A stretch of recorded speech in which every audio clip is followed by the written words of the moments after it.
বঙ্গভূমি কৃষক বন্ধু চ্যানেলে সবাইকে স্বাগত।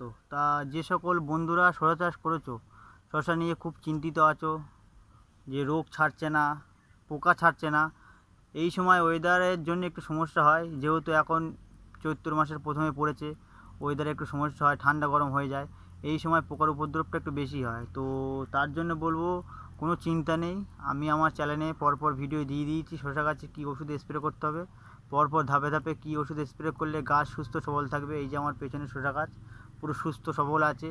তো তার জন্যে বলবো আগে আমার চ্যানেলটা সাবস্ক্রাইব করো ও পরপর ভিডিও দেখো, আর আমি যেভাবে ওষুধ স্প্রে করেছি সেভাবে ওষুধ স্প্রে করার চেষ্টা করো, তো গাছ ভালো থাকবে। তো আজকে আমি আবার ওষুধ দিতে এসেছি। আগের দিনকে আমি অ্যামিস্টার টপ দিয়েছিলাম, যেহেতু গাছটা লতাবে, সেই অবস্থায় অ্যামিস্টার টপটা দিলে তাহলে আর ফাঙ্গিসাইডের যে রোগটা সেটা কোনো ভয় থাকবে না। আর আজকে দিতে এসেছি, গাছ যেহেতু আমার ভালো আছে খুব, তো আকাশও মেঘলা করছে, হয়তো বৃষ্টি হবে, তো বৃষ্টির আগে একটা হালকা রিডোমিল গোল্ডটা দেবো। আর বৃষ্টি যদি হয় এরপরে হয় ফিলিক্স সুপার, নাহলে অ্যামিস্টার টপ দিতে হবে। হয়তো ফিলিক্স সুপার অ্যামিস্টার টপের দামটা একটু বেশি, কিন্তু কাজ খুব ভালো, শসার কিন্তু খুব ভালো ধসার ওষুধ। আর পোকার জন্যে যেটা বলেছিলাম ডেলিগেট, নাহলে তোমার সিমোডিস, এইগুলো খুব ভালো ওষুধ। বিএসএফ কোম্পানি এক্সপ্লোর, এইগুলো খুব ভালো ওষুধ। আর যেহেতু এখন গাছটা হালকা পোকা আছে, সেহেতু আমার দামি ওষুধ দিতে হবে না, সেহেতু আমি আজকে এনেছি এই সঙ্গীতা কোম্পানি এক্স কারেটে। এটাও কিন্তু খুব ভালো থিপসের কাজ করে, এটাও তোমরা স্প্রে করতে পারো। টিনে 20 ml করে দেবে, খুব ভালো কাজ হবে, একবার স্প্রে করেই দেখবে। আর দেখছো এখানে স্যাম্পেলটা কী দেওয়া আছে, এখানে স্যাম্পেলটা ইয়েলো দেওয়া আছে, ইয়েলো মানে ভালোই ওষুধ, মানে বুঝতে পারছো থিপসের খুব ভালো কাজ হয়। আর সাদামাছির জন্য আমার তো সাদামাছি কম আছে, যেহেতু আমি ইয়েলো স্টিক ট্র্যাপ টানিয়েছি। তোমাদের বলেছিলাম কোথা থেকে এটা পাবে, তোমরা কাছাকাছি দোকানে না পেলে আমাকে কমেন্ট করবে, আমি জানিয়ে দেবো কী করে এটা অর্ডার দেবে। উড়ো পোকা কন্ট্রোল করতে গেলে পেছনে যে তোমার স্টিক ট্যাপগুলো দেখা যাচ্ছে, এগুলো কিন্তু টানালে ভালো হয় সাদামাছি উড়ো পোকার জন্যে। আর থিপসের জন্য তোমার কিন্তু যে ব্লু কার্ডগুলো সেগুলো কাজ হবে। আর আজকে আমি সাদামাছির জন্যে হয় একতারা, নাহলে কাজ একতারা পাইনি, বা ঘুরিয়ে ফিরেও তোমরা স্প্রে করতে পারো, কোনো সমস্যা নেই। আর এনেছি রিডোমিল গোল্ড, এই যে এর ভিতরে আছে রিডোমিল গোল্ড, প্যাকেটটা জলে দিলেই গুলে যাবে, এটা কিন্তু 1 টিনের পুরো। আর সাথে কিন্তু বোরন দিতে হবে, বোরন যেহেতু আমার এখন ফুলজালি চলে এসছে, সেহেতু বোরনটা দিতেই হবে, দিলে তাহলে জিনিসটা খুব ভালো হবে। আর পিজিআর দিতে হবে, পিজিআর এর পরে দেবো, স্প্রে করবো, কী পিজিআর দিতে হবে সেটাও আমি জানিয়ে দেবো।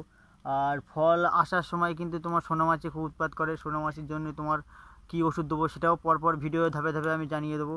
তো তার জন্য আগে বলবো আমার চ্যানেলটা অবশ্যই সাবস্ক্রাইব করো, আর যদি ভিডিও দেখে কারো কোনো উপকৃত হও তাহলে লাইক করতে ভুলবে না কিন্তু। আর আমার বোরন হচ্ছে এটা, তোমরা লোকাল দোকানে পাবে না, এটা কাইপো অর্গ্যানিক, তোমার এটা বোরন আছে খুব ভালো, মানে ফলটাকে সুন্দর ভালো করবে, এতে বোরন আছে। তো তোমরা বোরন এমনি দোকান থেকে ভালো বোরন নিয়ে নেবে, বোরন দিতেই হবে, যেহেতু ফলটা আমার আসা শুরু হয়ে গেছে, ফুল ফুটতে শুরু হয়ে গেছে।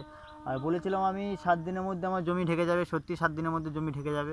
এটা কিন্তু 45 দিনে আমার মাটির শসা বসানো, 45 দিন এখনও হয়নি, 10 দিন বাকি আছে, তার মধ্যে কিন্তু আমার জমি পুরো ঢেকে যাবে।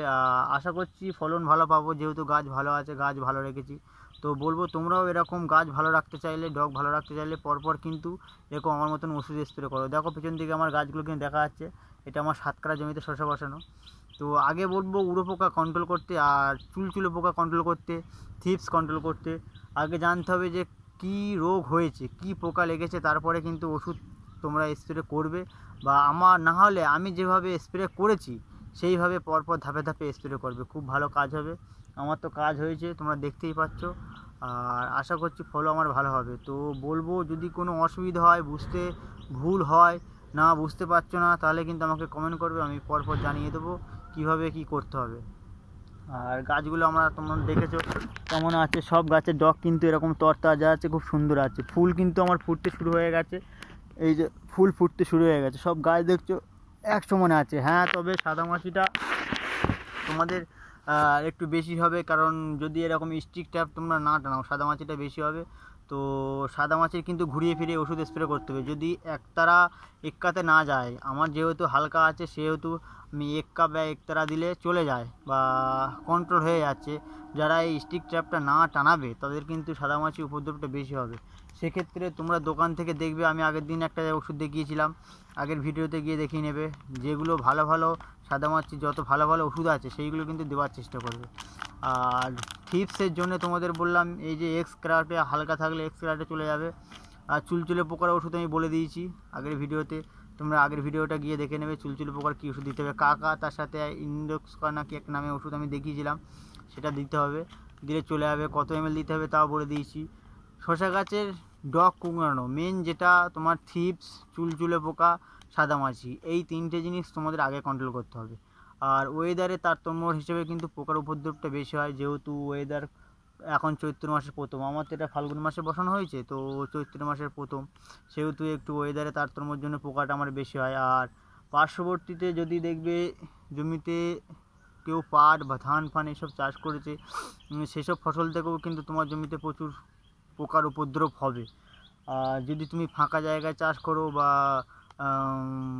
ধান পাটের এতে চাষ করো, তাহলে কিন্তু সেই হিসেবে কিন্তু পোকা একটু বেশি হয়। তো তোমাদের বলবো পরপর আমি ওষুধ কী স্প্রে করেছি গাছ ভালো রাখতে গেলে, আমার মতন পরপর ওষুধ স্প্রে করো, কোনো সমস্যা হবে না। আর কোনো কিছু বুঝতে অসুবিধা হলে অবশ্যই কমেন্ট করবে, আমি জানিয়ে দেবো। তো আজকের দিনটা সবার শুভ হোক। আজকের ভিডিওটা এই পর্যন্ত।